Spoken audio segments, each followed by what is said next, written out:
This week, we took up a couple of pro-life bills that are significant. We haven't been successful in passing them yet. We also have begun debating some education reforms. The first pro-life bill that we took up, Senator Wallingford bill, addresses the problem that we've seen growing in St. Louis, what's been termed an abortion sanctuary city, where we have local municipalities that are saying we're going to not only make abortion available here, but we're going to actually push back against those institutions that would defend life against abortion tactics. Senator Wallingford did a great job. He talked for several hours on the floor trying to answer the questions of some of the minority party who were very much against interfering in any way with someone's choice to kill their baby instead of to try to maintain that pregnancy to its conclusion. And I was just really grateful that he was willing to stand and defend it for that long. A little bit later in the week, Senator Onder took up his bill, which is to try to address some of the atrocities that we've seen come out of Planned Parenthood. He as well came under assault from a filibuster from the minority party who really doesn't want to see anything infringe on Planned Parenthood's abortion practices. I was just looking at some statistics this week during the debate, actually, while things were going on the floor, and they basically were in a filibuster to try to keep the bill from passing.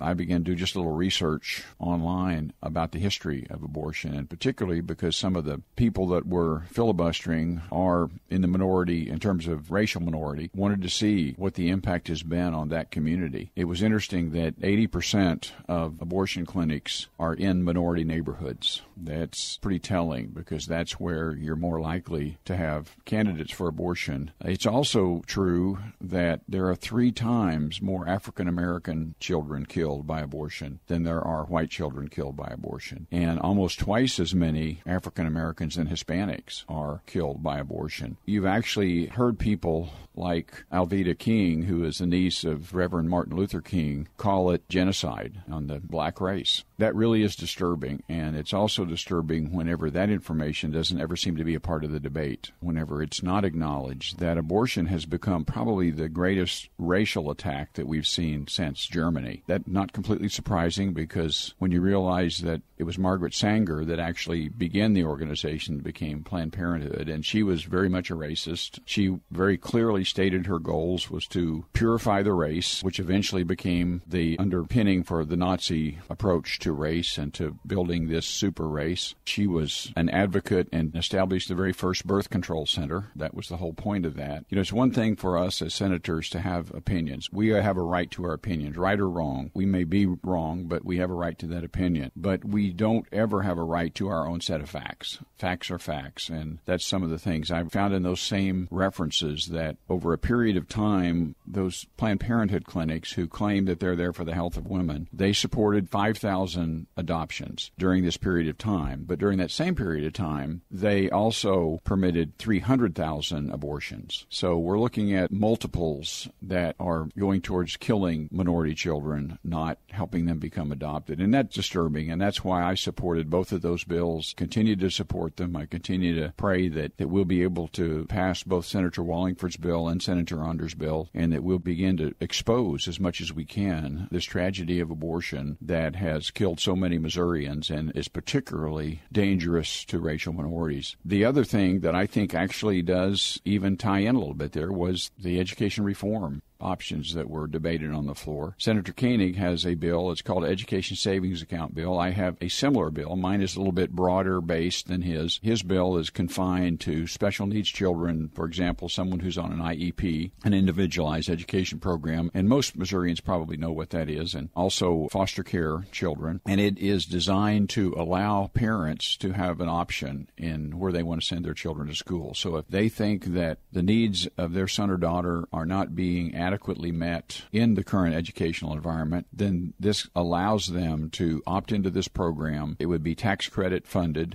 It would allow them to then move into any school of their choice or any education option of their choice, home education, virtual education, move to a charter school, move to a private school or even a sectarian school and have their child educated in the form and format that they preferred as parents. I think parents know the needs of their children better than anyone else. I acknowledge that school counselors do their very best and teachers do their very best to get to know every child, but I just don't think you can ever make a case that anyone knows a child better than their parents. And their parents are the ones that can assess the effectiveness of whatever education model they're in, and assess other models and determine whether they would see more success for their children, their son or their daughter, in a different environment. And so that's the purpose of that bill, was to give that option to parents to have an education savings accounts, tax credit funded, that they would be able then to use and to qualified areas of education and send their children to be educated that way or keep them at home and educate them. The bill was on the floor for several hours. There was a major amendment offered, which was very similar to legislation that we've passed twice in the past. I expect ultimately that those amendments, which allow for some other education options, transfer in between schools from an unsuccessful to a more successful school situation, a lot of things that parents really need, particularly in the inner cities, but also even in the rural areas where we may have a large school district that's largely successful but may have one or two buildings that are absolutely failing the children. And there's no way, absent something like this, for those children to escape that environment and move into a different education environment where they are equipped for success and to take advantage of every opportunity and become everything God's created them to be.